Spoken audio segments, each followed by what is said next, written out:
Ce quart de finale retour, c'est exactement le genre de soirée qui rappelle pourquoi la Ligue des Champions garde une place à part.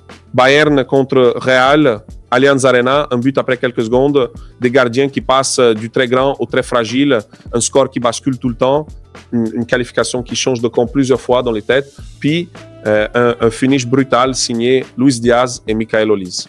Et au bout de la nuit, une vérité s'impose. Le Bayern a battu le Real Madrid 4-3, se qualifie 6-4 sur l'ensemble des deux matchs et va retrouver le PSG en demi-finale.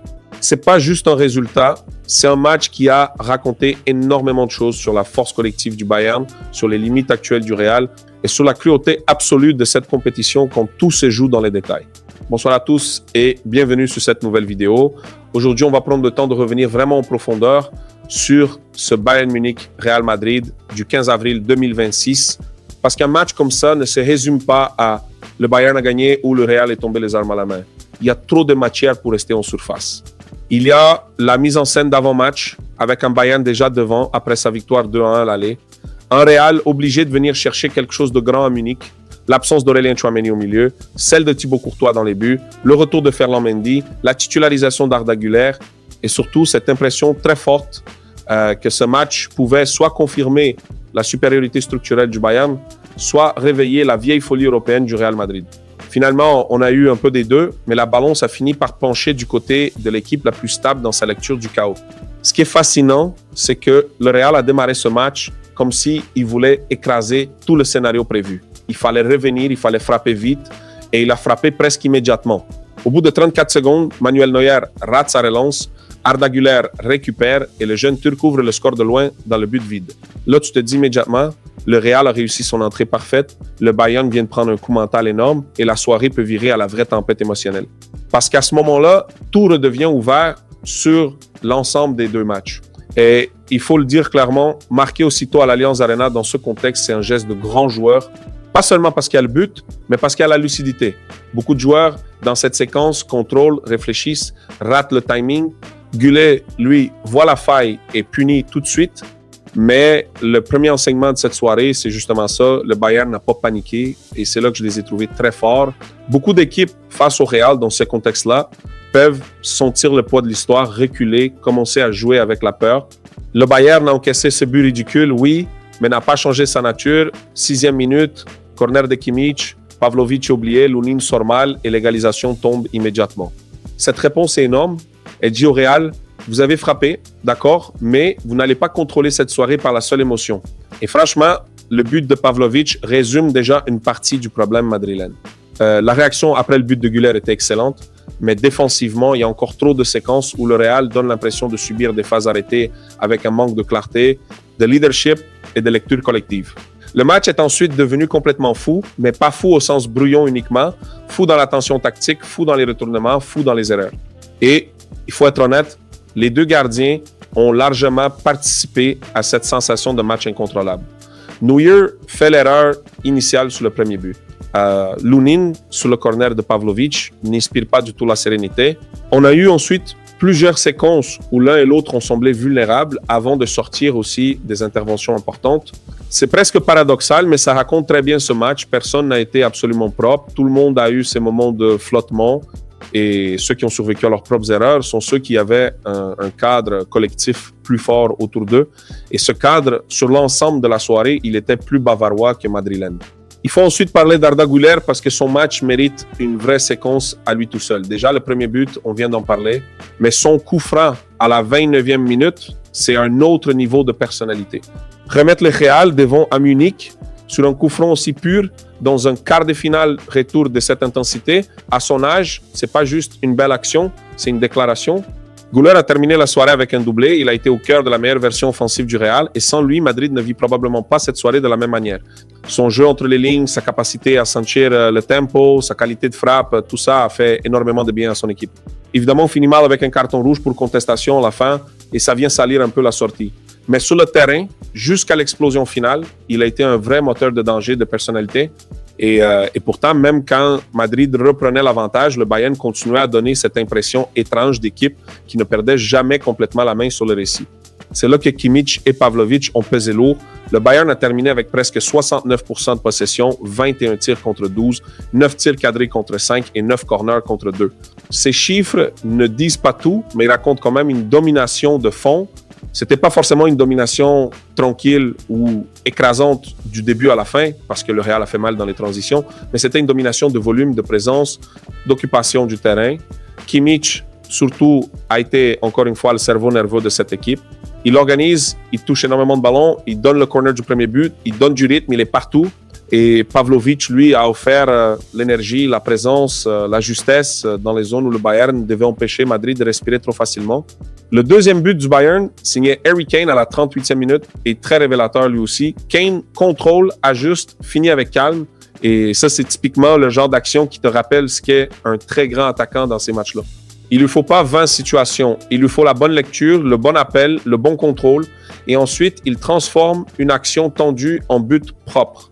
En plus, ce but pèse encore plus quand on sait qu'il s'agit de son 12e but dans cette campagne européenne. Kane n'a pas eu besoin d'être spectaculaire sur tout le match pour être décisif dans ce qu'il fait de mieux, sentir le moment, imposer sa menace, punir. Et dans cette double confrontation, son profil a posé des questions permanentes à la défense madrilène parce qu'il peut jouer en appui, décrocher, fixer, finir. Et il oblige les centraux à réfléchir sans arrêt. Mais là où le Real a montré qu'il avait encore ce truc irrationnel propre à son histoire, c'est dans sa capacité à répliquer encore. Juste avant la pause, Vinicius frappe la barre, puis serre Mbappé qui marque à la 42e minute. Et franchement, cette séquence résume tout ce que le Real peut offrir de terrifiant, même quand il n'est pas dans son meilleur contrôle collectif. Tu laisses un peu d'espace, tu perds un duel, tu ouvres un angle et immédiatement Vinicius Mbappé peut te faire basculer une soirée. C'est pour ça que le Bayern, malgré sa supériorité dans le jeu, n'a jamais vraiment pu respirer. À la pause, on est à 3-3 sur le match, 4-4 au total et tout est encore vivant. Là, honnêtement, le Real pouvait y croire très fort parce qu'il avait réussi à survivre aux vagues bavaroises tout en gardant son pouvoir de frappe. Sur Vinicius, justement, le match est intéressant parce qu'il est à la fois décisif et frustrant. Décisif parce qu'il crée, il casse des lignes, il met cette passe sur le but d'Mbappé, il frappe la barre, il oblige constamment le Bayern à sécuriser son côté. Frustrant parce qu'il y a aussi des séquences où il pouvait mieux choisir, mieux finir, mieux accompagner. Mais cette dualité, c'est un peu le résumé du Real ce soir.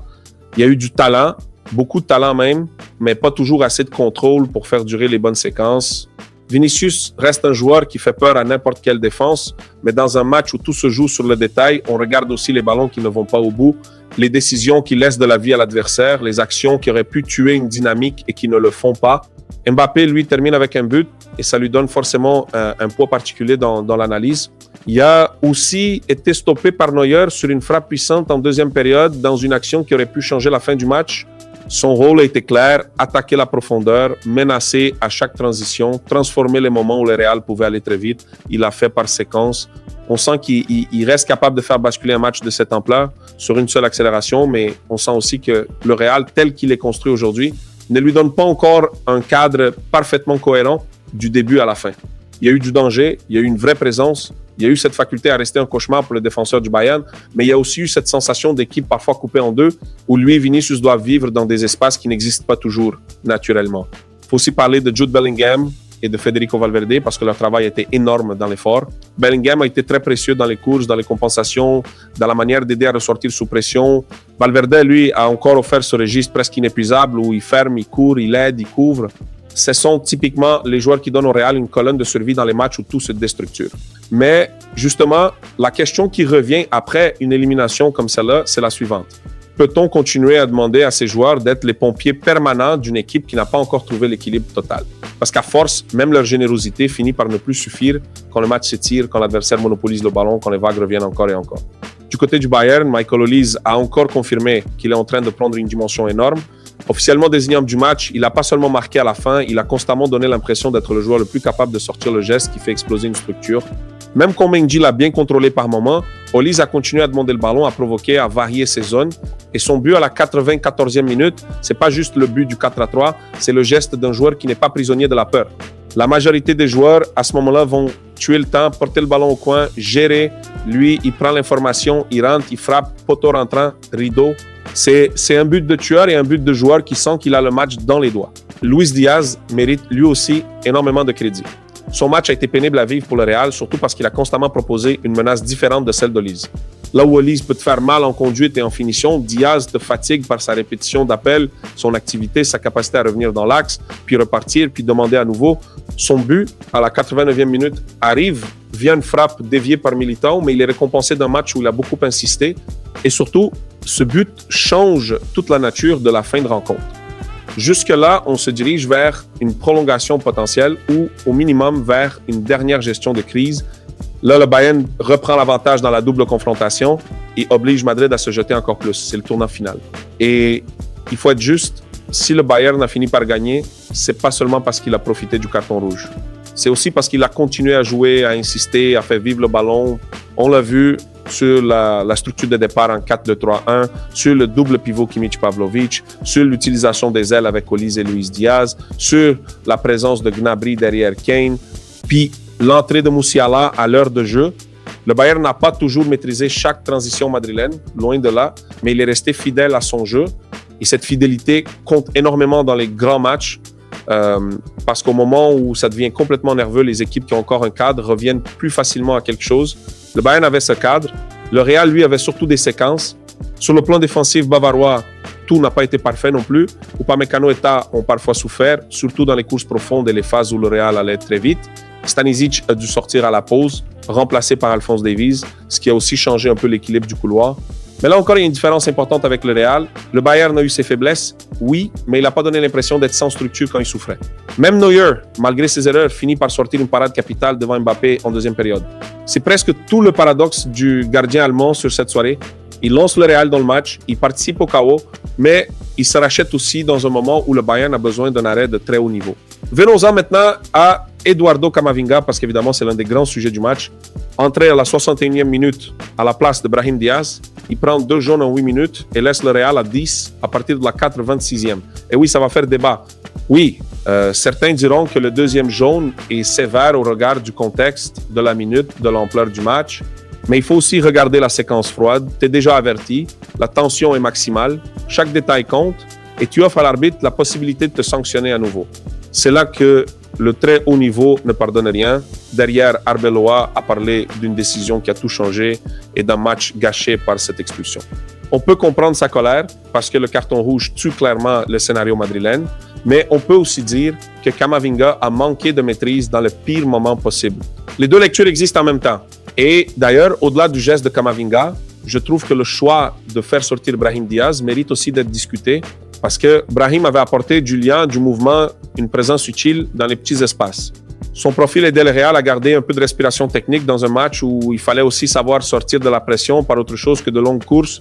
L'entrée de Camavinga répondait sûrement à une logique de solidité et d'énergie, mais dans les faits, le Real a perdu une partie de son équilibre offensif et n'a pas vraiment gagné une vraie sécurité défensive durable. C'est le genre de changement qui se lie toujours plus durement après coup, surtout quand l'entrée du remplaçant devient l'un des tournants du match. Sur l'arbitrage, il faut garder la tête froide. Oui, la rouge de Camavinga sera discutée. Oui, les Madrilènes vont estimer que certaines décisions ont été mal gérées. Oui, Arbeloa a publiquement critiqué le fait de sortir un joueur pour une action comme celle-là sur une scène pareille. Mais réduire l'élimination du Real à l'arbitrage, ce serait passer à côté de l'essentiel. L'essentiel, c'est que le Bayern a plus tenu son plan, plus occupé le terrain, plus produit dans le volume, plus maintenu sa structure.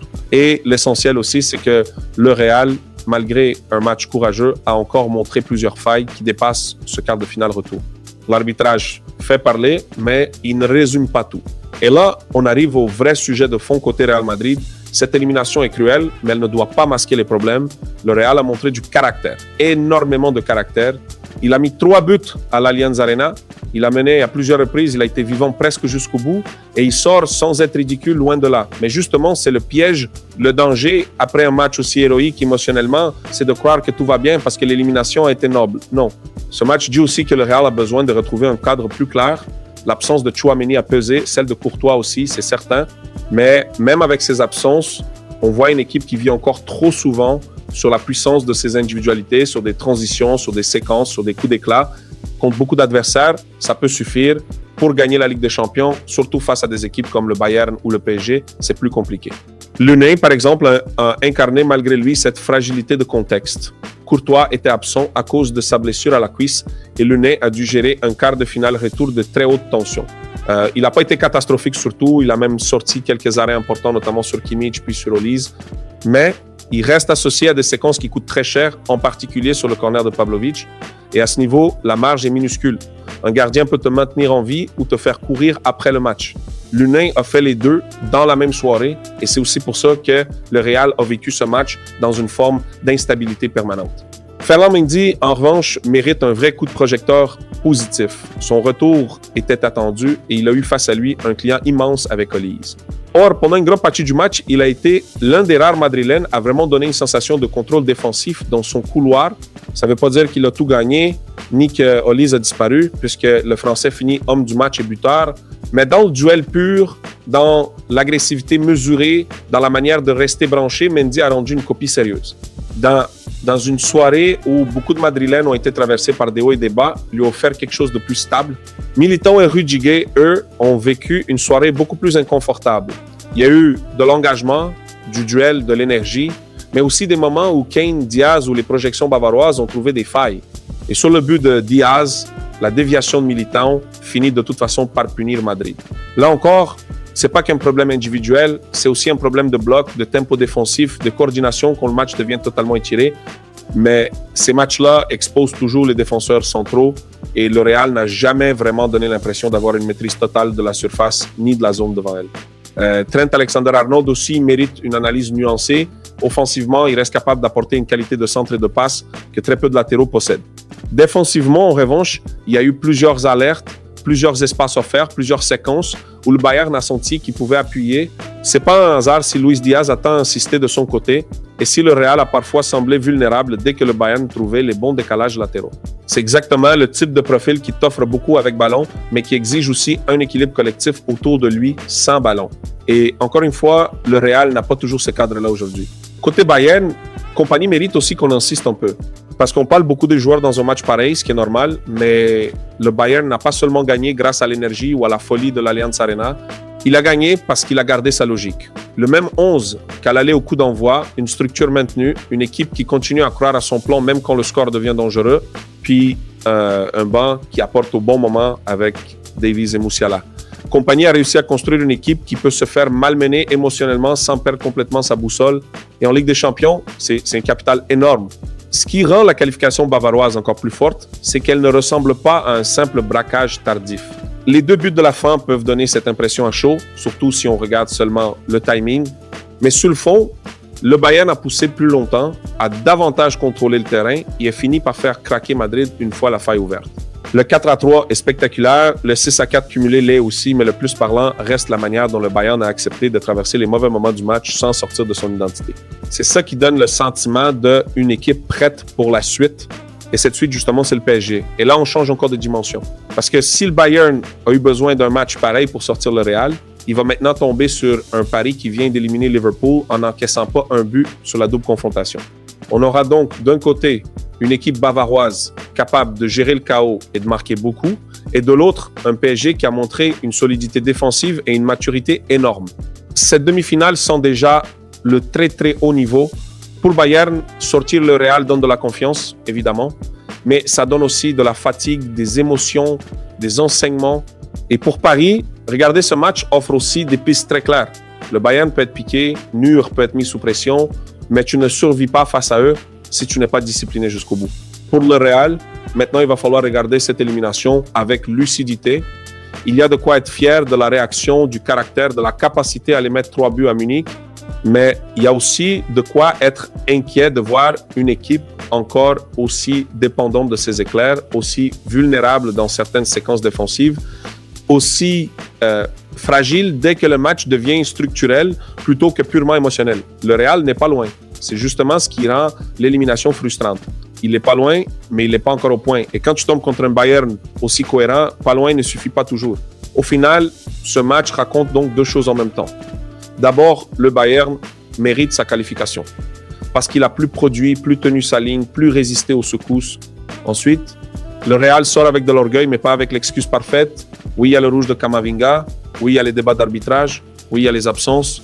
Mais il y a aussi un Bayern qui a été plus stable et un Real qui, encore une fois, a donné l'impression de pouvoir renverser n'importe qui sans réussir à effacer totalement ses propres défauts. Et en Ligue des Champions, à ce stade-là, tes défauts finissent toujours par revenir te présenter la facture. Merci à tous d'avoir suivi ce débrief jusqu'au bout. Si tu es arrivé jusque-là, écris Olise en commentaire et dis-moi surtout si pour toi, cette élimination du Real vient d'abord du carton rouge, des erreurs individuelles ou tout simplement de la force collective du Bayern. Merci à tous, prenez soin de vous et on se retrouve très vite pour la suite.